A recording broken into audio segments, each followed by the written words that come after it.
Hey guys, welcome back to my channel and welcome back to a new mini vlog. কেমন আছো? তো এখন বেজে গেছে 11:30 আর আজকে হচ্ছে পরে একটা ভ্যাকসিন আছে, ইনফ্লুয়েঞ্জা ভ্যাকসিন যেটাকে বলে আর কি। তো ওইটা 2 বছর পরে আর কি দেওয়ার জন্য বলেছিল, কারণ স্যার বলেছিল যে যদি খুব বেশি সর্দি কাশির প্রবলেম না হয় দেন এটা 2 বছর পরে দিলেও হবে।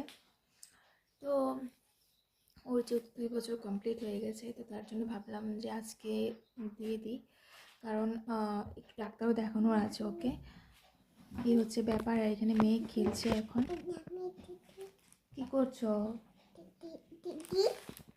এটা কি তোমার হাতে? এটা কি? বিকুট মাকে দেবে? কান্না করবো? কেন মা? কান্না করবো না, কান্না করবো না। Thank you.